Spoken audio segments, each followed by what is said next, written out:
রাসূল সাল্লাল্লাহু আলাইহি ওয়াসাল্লাম তার বাবা হলেন আব্দুল্লাহ, আব্দুল্লাহর বাবা হলেন আব্দুল মুত্তালিব, আব্দুল মুত্তালিবের বাবা হলেন হাশেম, হাশেমের বাবা হলো আব্দে মানাফ, আব্দে মানাফের বাবা হলো কুসাই, কুসাই এর বাবা হলো কিলাব, কিলাবের বাবা হলো মুর্রা, মুর্রা এর বাবা হলো কাব, কাবের বাবা হলো লুয়াই, লুয়াইয়ের বাবা হলো গালেব, গালেবের বাবা হলো ফিহির, ফিহিরের বাবা হলো মালিক, মালিকের বাবা হলো নজর, নজরের বাবা হলো খুজাইমা, খুজাইমার বাবা হলো মুদ্রিকা, মুদ্রিকার বাবা হলো ইলিয়াস, ইলিয়াসের বাবা হলো নিজার, নিজারের বাবা হলো মাদ, মাদের বাবা হলো আদনান।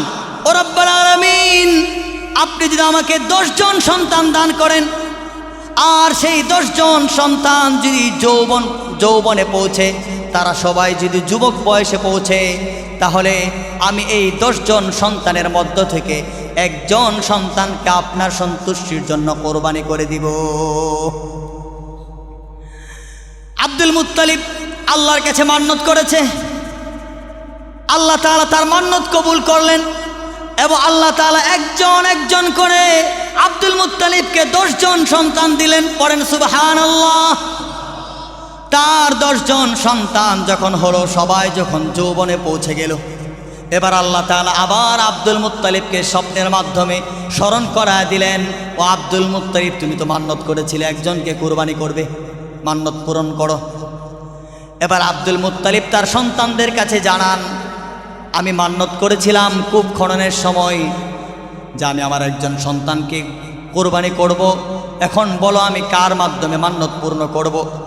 আব্দুল মুত্তালিবের 10 সন্তান, 10 ছেলে, সবাই এক বাক্যে বলে, বাবা আপনি যাকে পছন্দ করেন তার দ্বারাই আপনি আপনার মান্নতকে পূর্ণ করেন। পড়েন সুবহানাল্লাহ।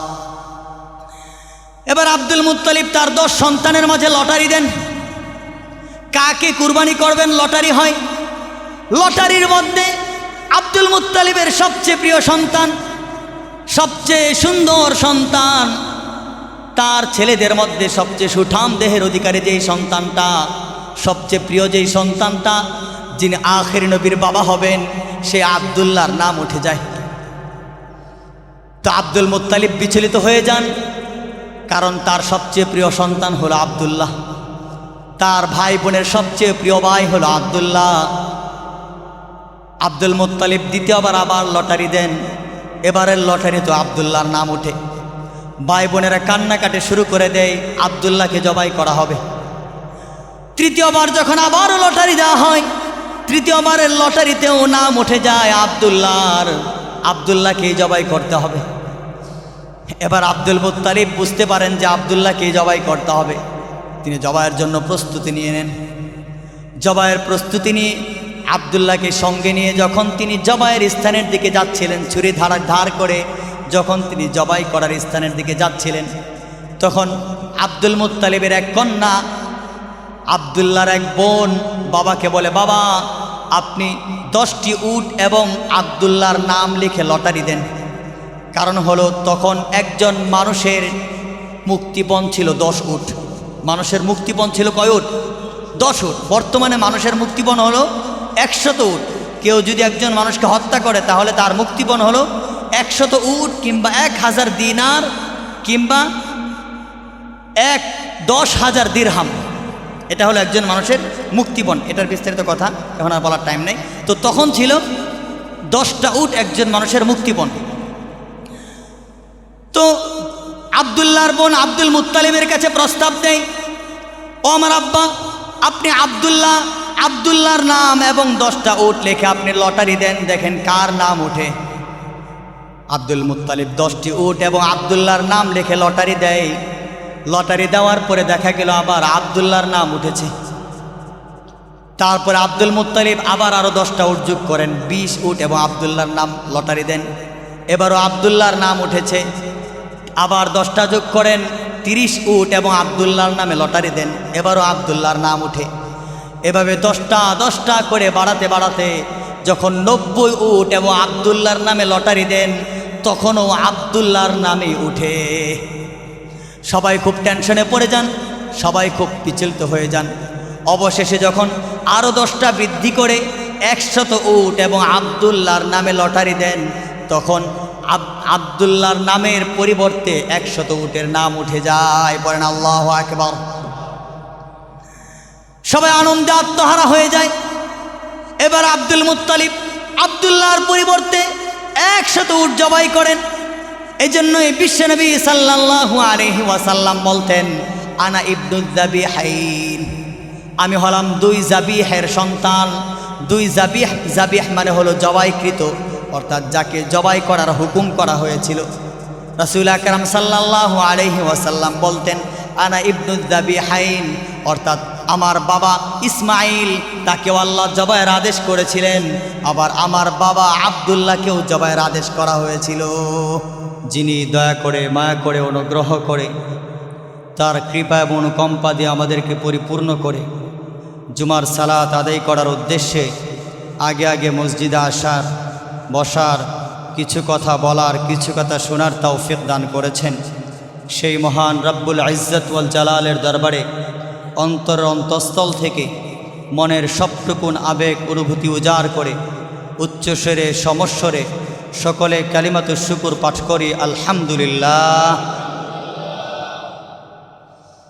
সম্মানিত মুসল্লিয়ানি কারাম, আজকে সফর মাসের 30 তারিখ, আগামীকাল থেকেই শুরু হবে রবিউল আউয়াল।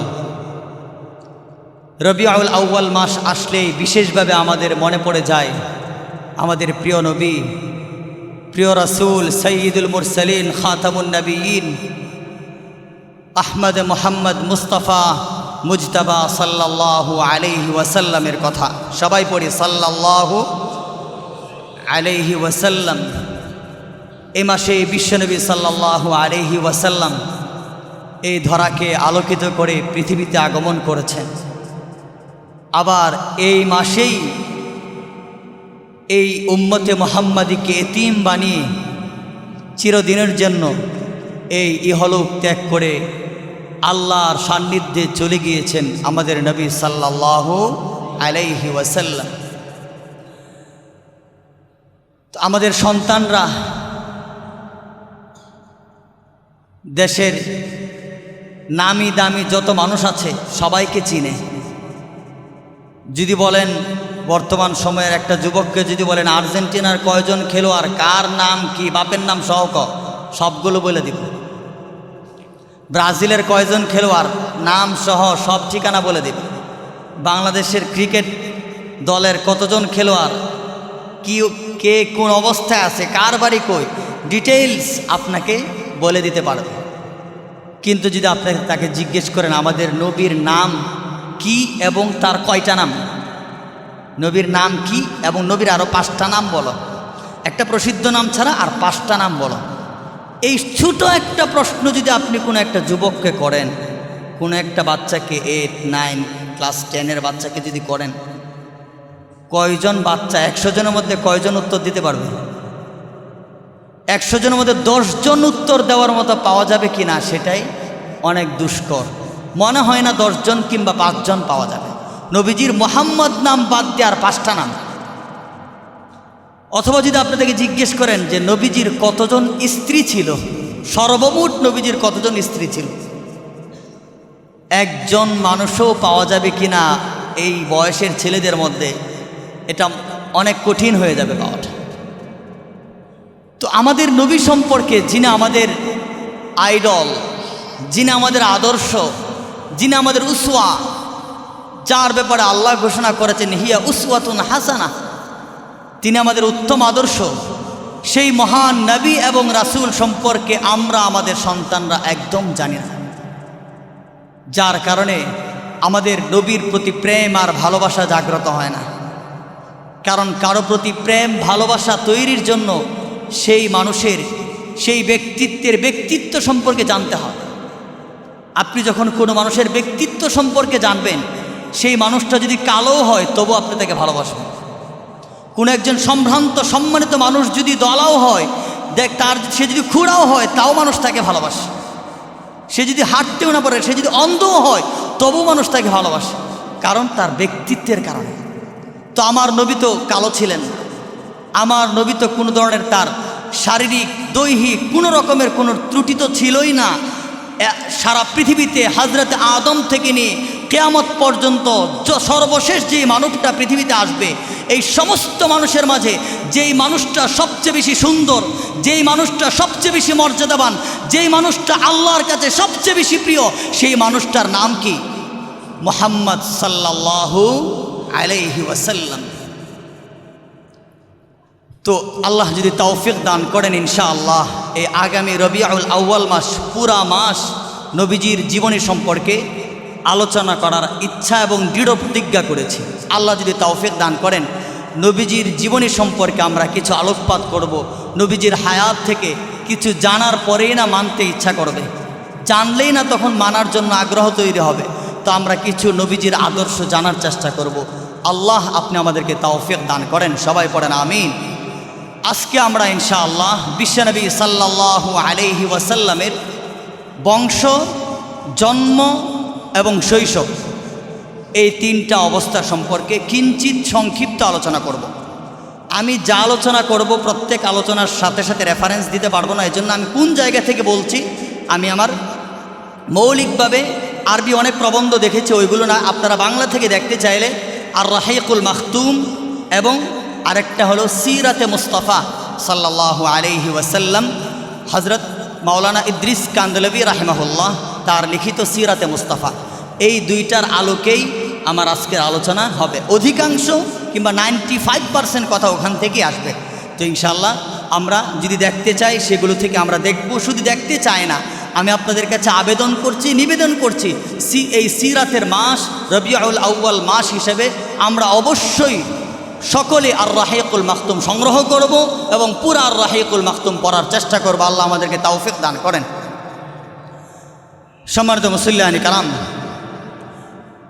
রাসূল আকরাম সাল্লাল্লাহু আলাইহি ওয়াসাল্লাম যেই বংশে জন্মগ্রহণ করেছিলেন, নবীজির সেই বংশ সম্পর্কে হযরত জিবরিল আমিন আলাইহিস সালাতু ওয়াস সালাম তিনি বলেছেন, নবীজিকে বলেছেন, ইয়া রাসূলুল্লাহ, আমি পৃথিবীর পূর্ব দিগন্ত থেকে পশ্চিম দিগন্ত পর্যন্ত গোটা পৃথিবী চষে বেরিয়েছি, গোটা পৃথিবী আমি দেখেছি, কিন্তু গোটা পৃথিবী পর্যবেক্ষণ করে বনু হাশেমের চেয়ে উত্তম শ্রেষ্ঠ সম্ভ্রান্ত কোনো বংশ আমি খুঁজে পাই নাই।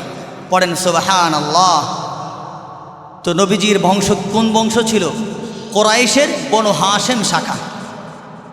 রাসূল আকরাম সাল্লাল্লাহু আলাইহি ওয়াসাল্লাম তার বংশ সম্পর্কে কোরআনুল কারীমের একটি আয়াত দ্বারা নবীজিই বলেন। হযরত আনাস রাদিয়াল্লাহু আনহু থেকে হাদিসটি বর্ণিত আছে। আল্লাহ তাআলা ইরশাদ করেন, লাকাদ জাআকুম রাসূলুম মিন আনফুসিকুম আজিজুন আলাইহি মা আনিতুম হারিসুন আলাইকুম বিল মুমিনিনা রাউফুর রহিম। এই আয়াতের দুইটা অর্থ খুব ভালো করে শুনবেন। এই আয়াতের একটা অর্থ হলো যেটা স্বাভাবিকভাবে সমস্ত কোরআনুল কারীমের তর্জমাগুলোর মধ্যে রাখা হয়, একটা অর্থ হলো লাকাদ জাআকুম রাসূলুম মিন আনফুসিকুম। এর অর্থ হলো তোমাদের মাঝে, তোমাদের মধ্য থেকেই একজন রাসূল এসেছে। এটা হলো এক অর্থ, লাকাদ জাআকুম রাসূলুম মিন আনফুসিকুম, তোমাদের নিজেদের থেকেই একজন রাসূল তোমাদের মাঝে এসেছেন। আল্লাহ তাআলা কুরাইশদেরকে বলছেন যে তোমাদের নিজেদের থেকে একজন রাসূল তোমাদের মাঝে এসেছেন। এটা হলো এক আয়াতের স্বাভাবিক, সব জায়গায় তর্জমার কিতাবগুলোতে এটা পাবেন। এই আয়াতের আরেকটা অর্থ হযরত আব্দুল্লাহ ইবনে আব্বাস রাদিয়াল্লাহু আনহুমা, যিনি সবচেয়ে বড় মুফাসসির ছিলেন, তিনি এই আয়াতের আরেকটা কেরাত বর্ণনা করেছেন। তিনি বলেন আনফুসিকুম, এর আরেকটা কেরাত হলো আনফাসিকুম। আনফুসিকুম একটা হলো এক কেরাত, আরেক কেরাত হলো আনফাসিকুম। আনফাসিকুম মানে হলো সর্বশ্রেষ্ঠ। আনফাসিকুম মানে কি? সর্বশ্রেষ্ঠ। তো আল্লাহ তাআলা বলছেন তোমাদের মাঝে, তোমাদের মধ্যে সর্বশ্রেষ্ঠ মানুষটা রাসূল হিসেবে তোমাদের কাছে এসেছেন। পড়েন সুবহানাল্লাহ। তো এর ব্যাখ্যায় বিশ্বনবী সাল্লাল্লাহু আলাইহি ওয়াসাল্লাম বলেন, আমি তোমাদের সকলের মধ্য থেকে বংশ মর্যাদা আভিজাত্যের দিক থেকে সর্বশ্রেষ্ঠ। আমার থেকে নিয়ে আমার বাবা আদম পর্যন্ত হযরতে আদম আলাইহিস সালাতু ওয়াস সালাম থেকে নিয়ে আমার পর্যন্ত আমার যত পূর্বপুরুষ আছেন, কোনো পূর্বপুরুষ কোনোদিন জিনা ব্যভিচারে লিপ্ত হন নাই। পড়েন সুবহানাল্লাহ।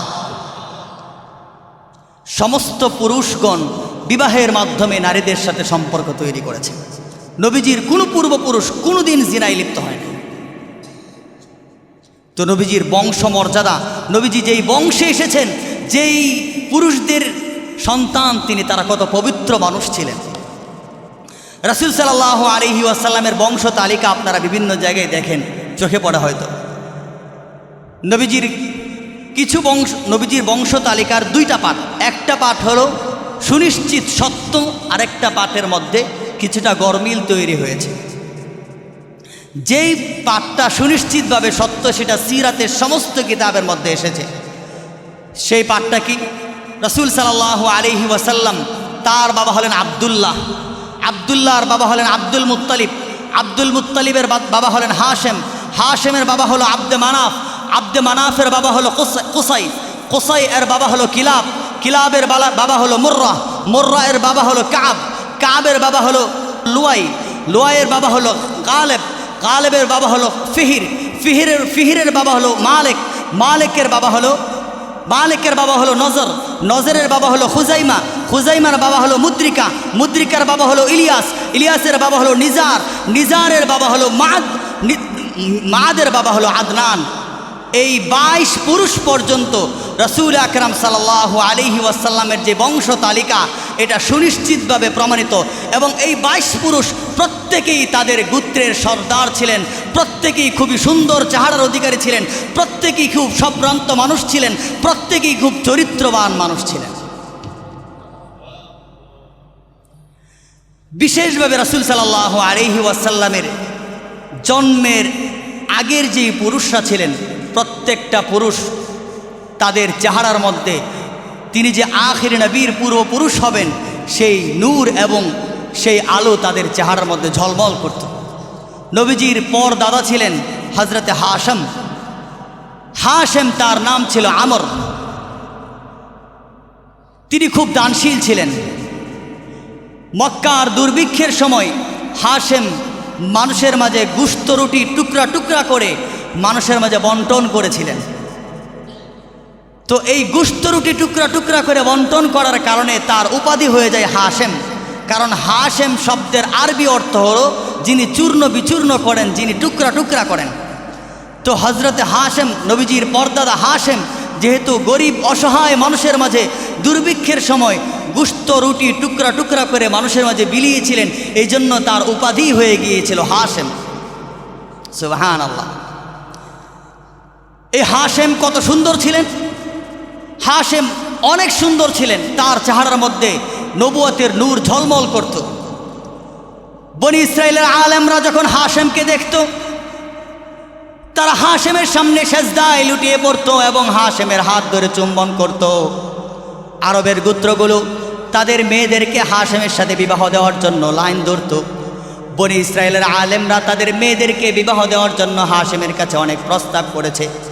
এমনকি সেই সময়ের রোম সম্রাট হিরাক্লিয়াস, তার সৌন্দর্যের কথা, হাশেমের সৌন্দর্যের কথা সেই হিরাক্লিয়াস পর্যন্ত পৌঁছে গিয়েছিল। হিরাক্লিয়াস তিনি ছিলেন আহলে কিতাব, তিনি ছিলেন খ্রিস্টান ধর্মের অনুসারী। হিরাক্লিয়াস যখন জানতে পেরেছিলেন এই হাশেমের বংশ থেকেই আখির নবী জন্ম হবে, এই হাশেমের বংশ থেকেই রাহমাতাল লিল আলামিন পৃথিবীতে আসবেন, এই হাশেমের বংশ থেকেই সাইয়্যিদুল মুরসালিন খাতামুন নবীন মুহাম্মদ আরবি সাল্লাল্লাহু আলাইহি ওয়াসাল্লাম পৃথিবীতে আসবেন, এটা যখন হিরাক্লিয়াস জানতে পেরেছিলেন, বুঝতে পেরেছিলেন, তখন হিরাক্লিয়াস, বাদশাহ হিরাক্লিয়াস, রোম সম্রাট হিরাক্লিয়াস হাশেমের কাছে পত্র লেখেন। হাশেমের কাছে পত্র লিখে বলেন, ও হাশেম, আমি তোমার সম্ভ্রান্ত সৌন্দর্য এবং তোমার ঔদার্যের কথা আমার কাছে পৌঁছেছে। শোনো, আমি আমার পরমা সুন্দরী, আমি আমার শাহজাদিকে তোমার কাছে বিয়ে দিতে যাচ্ছি। তুমি যদি রাজি থাকো তাহলে আমার ইচ্ছা পূর্ণ করার জন্য আমার কাছে চলে আসো। পড়েন আল্লাহু আকবার। কিন্তু হাশেম সে হিরাক্লিয়াসের প্রস্তাব গ্রহণ করেন নাই। হাশেম যখন তারপরে হাশেম তিনি সফর করেন ব্যবসার উদ্দেশ্যে, সিরিয়ায় যান। সিরিয়ায় যাত্রাকালে তিনি মদিনায় যাত্রা বিরতি করেন। মদিনায় একজন সুন্দর সম্ভ্রান্ত নিষ্কলুষ বুদ্ধিমত্তা নারী তিনি দেখতে পান, যেই নারীর নাম ছিল সালামা বিনতে আমর। সেই সালামা বিনতে আমরকে হাশেম সেই সালামা বিনতে আমরকে দেখে তার খুব পছন্দ হয়। তিনি খোঁজখবর লাগান সালামা বিনতে আমর তিনি বিবাহিত না অবিবাহিত। খোঁজ নিয়ে দেখা গেল সালামা বিনতে আমরের আগে বিয়ে হয়েছিল আসিহা ইবনে জাল্লাহ এর সাথে। তার থেকে তার 2 জন সন্তান হয়েছে। তারপরে সেই 2 সন্তান হওয়ার পরে তার সাথে সম্পর্ক ছিন্ন হয়ে গিয়েছে।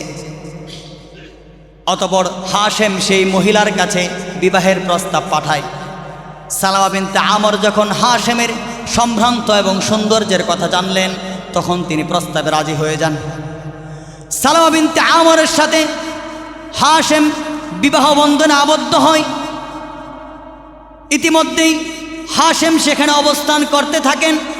মদিনায় থাকাকালীন সময়ে সালামা বিনতে আমর গর্ভবতী হয়ে যায় এবং তার থেকে একজন সন্তান জন্মগ্রহণ করে। যখন সেই সন্তানটা জন্মগ্রহণ করে, তার মাথার একটা চুল সাদা ছিল, সারা মাথার সমস্ত চুল ছিল কালো, আর একটা চুল ছিল সাদা। এই জন্য সেই নবজাতকের নাম রাখা হয় সাইবা। কি নাম রাখা হয়? সাইবা। সাইবা শব্দের আরবি অর্থ হলো সাদা। যেহেতু তার মাথার একটা চুল সাদা ছিল, এই জন্য তার নাম রাখা হয় সাইবা, সাইবাতুল হামদ। নবজাতক সন্তান জন্মগ্রহণ করার পরে হাশেম চলে যায় সিরিয়ায় ব্যবসার উদ্দেশ্যে গাজায়। গাজায় যাওয়ার পরে হাশেম সেখানে ইন্তেকাল করেন। এদিকে সাইবা তার মায়ের কাছে খাজরাজ গোত্রের মধ্যে অবস্থান করতে থাকেন। যখন কয়েক বছর অতিবাহিত হয়, সাইবা যখন কিছুটা বড় হয়, তখন সাইবার চাচা মুত্তালিব তাকে নিয়ে যাওয়ার জন্য আসে। যখন মুত্তালিব সাইবাকে নিয়ে মক্কায় যান, মক্কায় যাওয়ার সময় সাইবার দেহের মধ্যে যেই পোশাক ছিল, সেই পোশাকটা নোংরা ছিল, সেই পোশাকটা অসুন্দর ছিল এবং সাইবার চেহারার মধ্যে অসহায়ত্বের ছাপ ফুটেছিল। এজন্যই যখন মুত্তালিব তার পিছনে সাইবাকে বসায়া যখন মক্কায় গিয়ে পৌঁছেন, মক্কার লোকেরা মুত্তালিবকে জিজ্ঞেস করে, তোমার পিছনে এই বালকটাকে? মুত্তালিব লজ্জাবশত উত্তর দেন, এই বালকটা হলো আমার গুলাম, আমার গুলাম। এই গুলাম শব্দের আরবি অর্থ হলো আব্দুন। আব্দুন মানে হলো গুলাম। যেহেতু মুত্তালিব এই সাইবাকে তার গুলাম বলে অভিহিত করেছে, তারপর থেকে ওই সাইবার নাম হয়ে যায় আব্দুল মুত্তালিব। আর আব্দুল মুত্তালিবই হলেন হজরত রাসূল আকরাম সাল্লাল্লাহু আলাইহি ওয়াসাল্লামের দাদা। নবীজির দাদার নাম কি ছিল? Abdul Muttalib. এই আব্দুল মুত্তালিব তিনি হলেন নবীজির দাদা। আব্দুল মুত্তালিব তিনি মক্কায় থাকতে থাকেন। যখন তিনি বড় হন, তার চেহারা হাশেমের চেয়ে আরও বেশি সুন্দর হয়, তিনি আরও বেশি সুঠাম দেহের অধিকারী হন। আব্দুল মুত্তালিবকে আল্লাহ তাআলা অনেক সত্য স্বপ্ন দেখিয়েছেন। তার একটা সত্য স্বপ্ন হলো জমজম কূপ। এই জমজম কূপ শুরু হয়েছিল কার মাধ্যমে?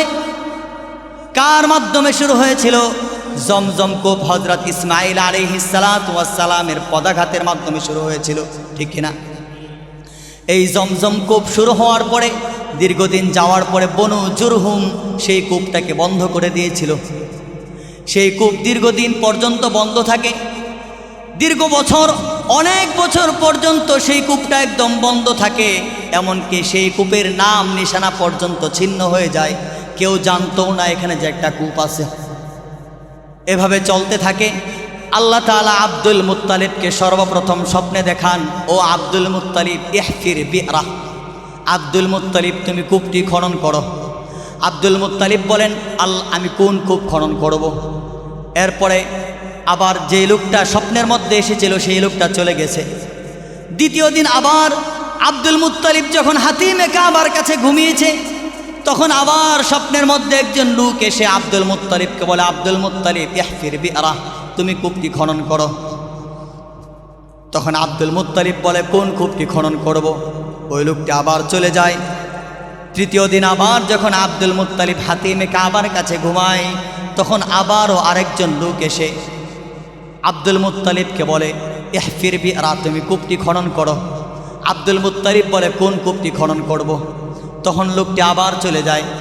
চতুর্থ দিন যখন সেই লোকটি আবার এসে আব্দুল মুত্তালিবকে স্বপ্নে বলে আব্দুল মুত্তালিব তুমি কূপটি খনন করো। তখন আব্দুল মুত্তালিব বলে কোন কূপটি খনন করব। তখন সেই লোকটি আব্দুল মুত্তালিবকে বলে সেই কূপটি খনন করো যেই কূপের পানি কখনো নষ্ট হয় না, যেই কূপ হাজী সাহেবদের তৃষ্ণা নিবারণ করে। তারপরে সেই লোকটি আব্দুল মুত্তালিবকে কূপটা কোন জায়গায় আছে সবটা পুরা ডিটেলস তাকে বলে দেন, পুরা বিস্তারিতভাবে তাকে জানায় দেন। তখন আব্দুল মুত্তালিব কুরাইশদের কাছে সেই বিবরণ জানান। কুরাইশরা বলে না, আমরা কূপ খনন করব না। কিন্তু আব্দুল মুত্তালিবের কথা হলো আমি স্বপ্নে আদিষ্ট হয়েছে, আমি কূপ খনন করবই। তো আব্দুল মুত্তালিব তখন তার একজন সন্তান ছিল, তার নাম ছিল হারেস। আব্দুল মুত্তালিব সেই হারেসকে সঙ্গে নিয়ে তিনি কূপ খনন করা শুরু করেন। কূপ খনন করার সময় কেবলমাত্র তার একজন সঙ্গী ছিল হারেস। এই জন্যই আব্দুল মুত্তালিব তখন আল্লাহর কাছে দোয়া করেছিলেন, ও রব্বুল আলামিন, আপনি যদি আমাকে 10 জন সন্তান দান করেন, আর সেই 10 জন সন্তান যদি যৌবনে পৌঁছে, তারা সবাই যদি যুবক বয়সে পৌঁছে, তাহলে আমি এই 10 জন সন্তানের মধ্য থেকে একজন সন্তানকে আপনার সন্তুষ্টির জন্য কোরবানি করে দিব। আব্দুল মুত্তালিব আল্লাহর কাছে মান্নত করেছে। আল্লাহ তাআলা তার মান্নত কবুল করলেন এবং আল্লাহ তাআলা একজন করে আব্দুল মুত্তালিবকে 10 জন সন্তান দিলেন। পড়েন সুবহানাল্লাহ। তার 10 জন সন্তান যখন হলো, সবাই যখন যৌবনে পৌঁছে গেল, এবার আল্লাহ তাআলা আবার আব্দুল মুত্তালিবকে স্বপ্নের মাধ্যমে স্মরণ করায় দিলেন, ও আব্দুল মুত্তালিব, তুমি তো মান্নত করেছিলে একজনকে কুরবানি করবে, মান্নত পূরণ করো। এবার আব্দুল মুত্তালিব তার সন্তানদের কাছে জানান, আমি মান্নত করেছিলাম কূপ খননের সময় যে আমি আমার একজন সন্তানকে কোরবানি করব। এখন বলো আমি কার মাধ্যমে মান্নত পূর্ণ করব। আব্দুল মুত্তালিবের 10 সন্তান, 10 ছেলে, সবাই এক বাক্যে বলে, বাবা আপনি যাকে পছন্দ করেন তার দ্বারাই আপনি আপনার মান্নতকে পূর্ণ করেন। পড়েন সুবহানাল্লাহ। এবার আব্দুল মুত্তালিব তার 10 সন্তানের মাঝে লটারি দেন, কাকে কুরবানি করবেন লটারি হয়। লটারির মধ্যে আব্দুল মুত্তালিবের সবচেয়ে প্রিয় সন্তান, সবচেয়ে সুন্দর সন্তান, তার ছেলেদের মধ্যে সবচেয়ে সুঠাম দেহের অধিকারী যেই সন্তানটা, সবচেয়ে প্রিয় যেই সন্তানটা, যিনি আখির নবীর বাবা হবেন, সে আব্দুল্লাহর নাম উঠে যায়। তো আব্দুল মুত্তালিব বিচলিত হয়ে যান, কারণ তার সবচেয়ে প্রিয় সন্তান হলো আব্দুল্লাহ, তার ভাই বোনের সবচেয়ে প্রিয় ভাই হলো আব্দুল্লাহ। আব্দুল মুত্তালিব দ্বিতীয়বার আবার লটারি দেন। এবারের লটারি তো আব্দুল্লাহর নাম ওঠে। ভাই বোনেরা কান্নাকাটি শুরু করে দেয়, আব্দুল্লাহকে জবাই করা হবে। তৃতীয়বার যখন আবারও লটারি দেওয়া হয়, তৃতীয়বারের লটারিতেও নাম উঠে যায় আব্দুল্লাহকেই জবাই করতে হবে। এবার আব্দুল মুত্তালিব বুঝতে পারেন যে আব্দুল্লাহকেই জবাই করতে হবে। তিনি জবাইয়ের জন্য প্রস্তুতি নিয়ে নেন। জবাইয়ের প্রস্তুতি নিয়ে আব্দুল্লাহকে সঙ্গে নিয়ে যখন তিনি জবাইয়ের স্থানের দিকে যাচ্ছিলেন, ছুরি ধার করে যখন তিনি জবাই করার স্থানের দিকে যাচ্ছিলেন, তখন আব্দুল মুত্তালিবের এক কন্যা, আব্দুল্লাহর এক বোন বাবাকে বলে, বাবা আপনি 10টি উট এবং আব্দুল্লাহর নাম লিখে লটারি দেন। কারণ হলো তখন একজন মানুষের মুক্তিপণ ছিল 10 উট। মানুষের মুক্তিপণ ছিল কয় উট? 10 উট। বর্তমানে মানুষের মুক্তিপণ হলো 100 উট। কেউ যদি একজন মানুষকে হত্যা করে তাহলে তার মুক্তিপণ হলো 100 উট কিংবা 1000 দিনার কিংবা 10,000 দিরহাম। এটা হলো একজন মানুষের মুক্তিপণ। এটার বিস্তারিত কথা এখন আর বলার টাইম নেই। তো তখন ছিল 10টা উট একজন মানুষের মুক্তিপণ। তো আব্দুল্লাহর বোন আব্দুল মুত্তালিবের কাছে প্রস্তাব দেয়, ও আমার আব্বা, আপনি আব্দুল্লাহর নাম এবং 10টা উট লিখে আপনি লটারি দেন, দেখেন কার নাম ওঠে। আব্দুল মুত্তালিব 10টি উট এবং আব্দুল্লাহর নাম লিখে লটারি দেয়। লটারি দেওয়ার পরে দেখা গেল আবার আবদুল্লাহর নাম উঠেছে। তারপরে আব্দুল মুত্তালিব আবার আরও 10টা উট যোগ করেন, 20 উট এবং আবদুল্লাহর নাম লটারি দেন। এবারও আবদুল্লাহর নাম উঠেছে, আবার 10টা যোগ করেন, 30 উট এবং আবদুল্লাহর নামে লটারি দেন। এবারও আবদুল্লাহর নাম উঠে। এভাবে 10টা করে বাড়াতে বাড়াতে যখন 90 উট এবং আবদুল্লাহর নামে লটারি দেন, তখনও আবদুল্লাহর নামেই উঠে। সবাই খুব টেনশনে পড়ে যান, সবাই খুব বিচলিত হয়ে যান।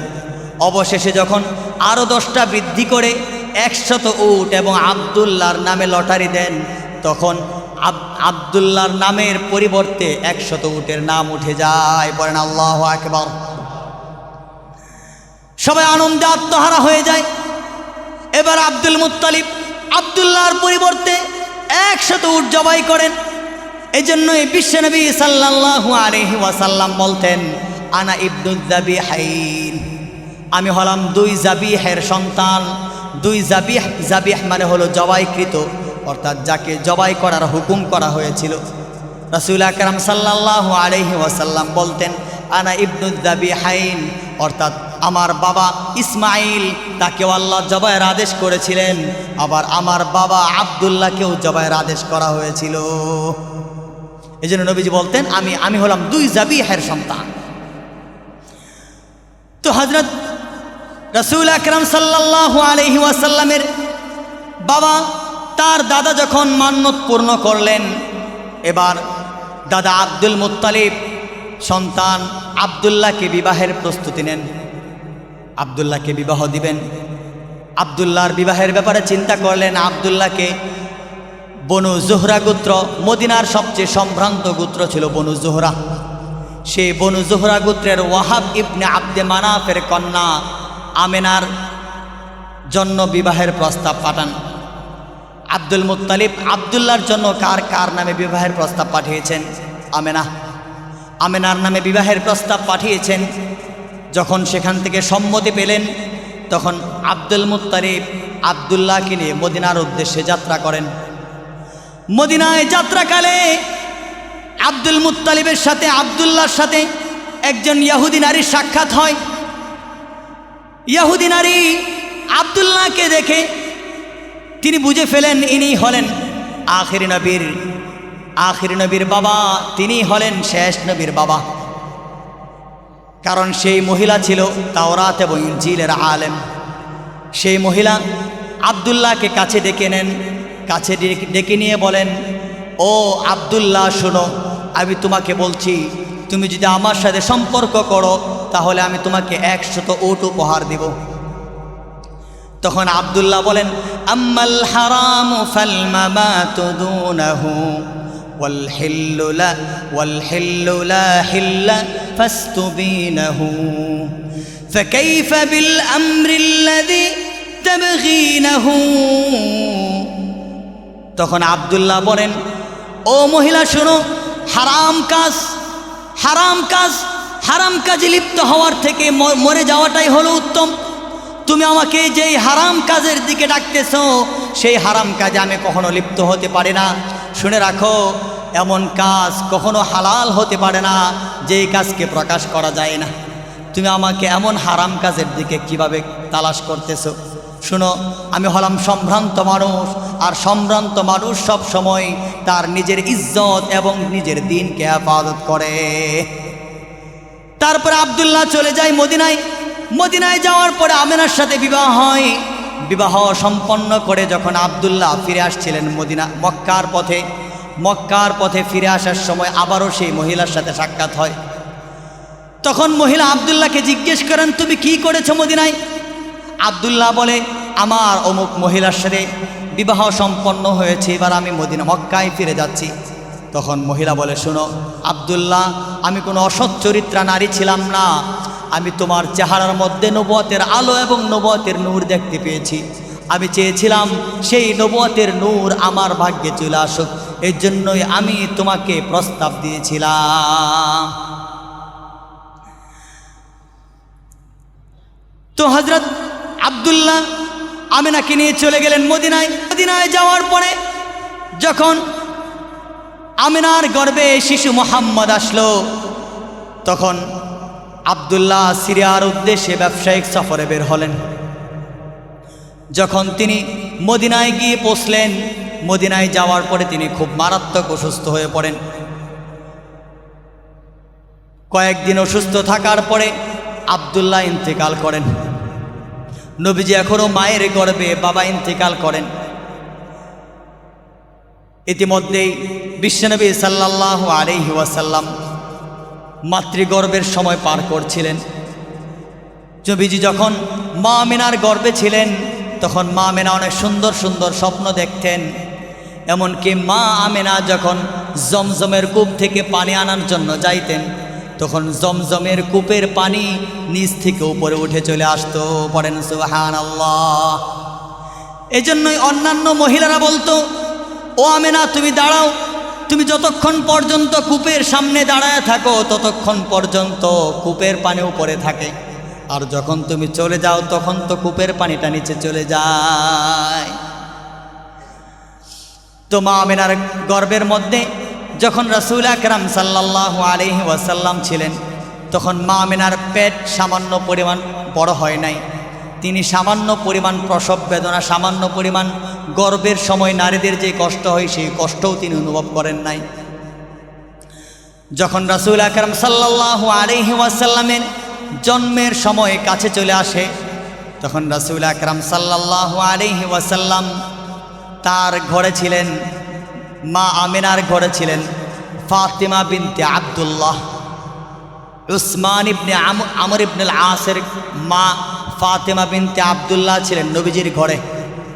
সেই দিনটা ছিল ৮ রবিউল আউয়াল। কত তারিখ? ৮ রবিউল আউয়াল। এটাই হলো বিশুদ্ধ মত, আর প্রসিদ্ধ মত হলো ১২ রবিউল আউয়াল। ৮ রবিউল আউয়াল ৫৭০ খ্রিস্টাব্দের এপ্রিল মাসে। নবীজির জন্ম তারিখ কী বারে? কত সনে?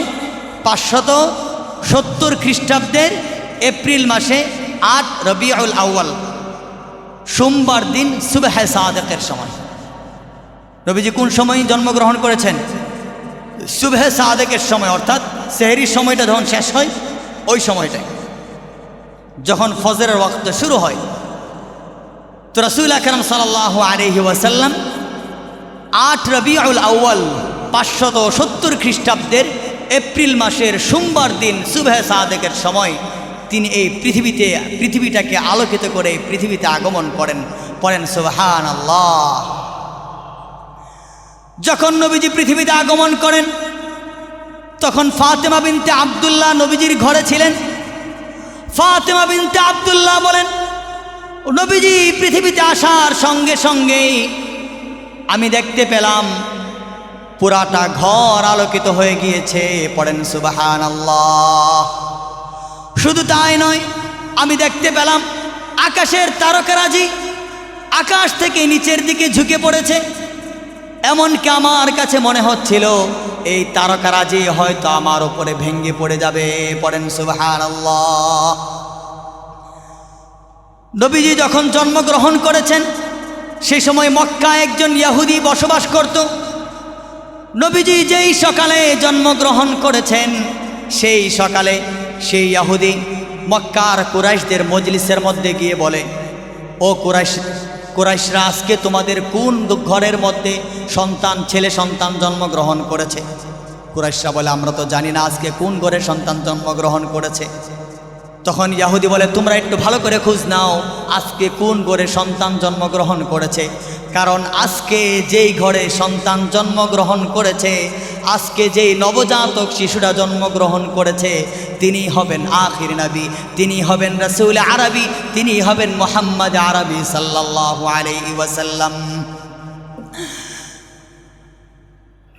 এবং তার আলামতও সেই ইহুদি বলে দেয়। ইহুদি বলে, যেই শিশুরা জন্মগ্রহণ করেছে তার দুই কাঁধের মাঝখানে মোহরে নবুয়ত থাকবে, নবুয়তের চিহ্ন থাকবে, এবং সেই শিশুটা 2 দিন পর্যন্ত দুধ পান করবে না।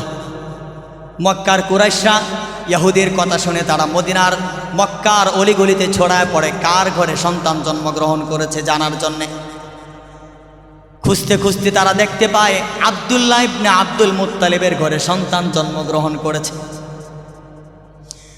ইহুদিকে জানানো হলো যে আব্দুল্লাহ ইবনে আব্দুল মুত্তালিবের ঘরে এক নবজাতক সন্তান জন্মগ্রহণ করেছে। ইহুদি সেই ঘরে গেল। ইহুদি গিয়ে যখন আমার নবীর চেহারাকে দেখতে পেল, ইহুদি যখন দেখল নবীজির দুই কাঁধের মাঝখানে মোহরে নবুয়তের চিহ্ন দেওয়া আছে, ইহুদি সঙ্গে সঙ্গে অচেতন হয়ে বেহুশ হয়ে পড়ে গেল। ইহুদি যখন তার হুঁশ ফিরে আসলো তখন বলল, হায়, আজকে থেকে নবুয়তের ধারাবাহিকতা বনি ইসরাইল থেকে বন্ধ হয়ে বনি ইসমাইলে চলে এসেছে। পড়েন সুবহানাল্লাহ। রাসূল আকরাম সাল্লাল্লাহু আলাইহি ওয়াসাল্লাম যেদিন জন্মগ্রহণ করেছেন সেই রাতে, সেই সময়ের পরাশক্তি ছিল পারস্য সম্রাট। সেই পারস্য সম্রাটের রাজ দরবারে ভূমিকম্প হয়।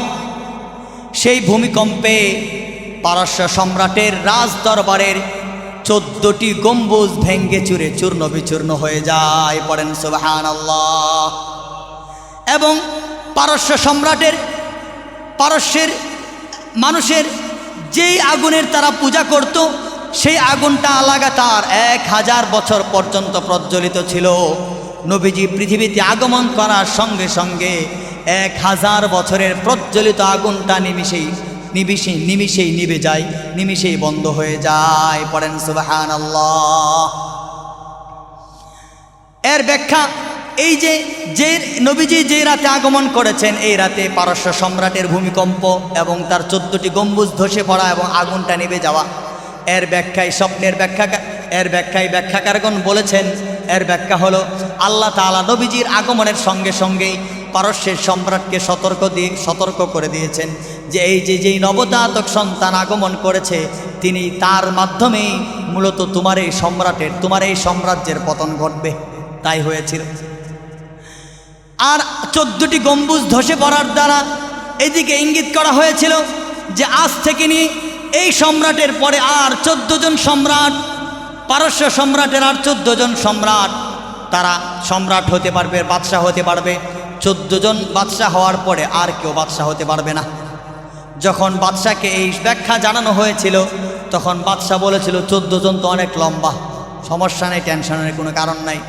কিন্তু আল্লাহর কে কুদরত, অল্প কয়েক বছরের মধ্যেই সেই 14 সম্রাটের সময় শেষ হয়ে যায়।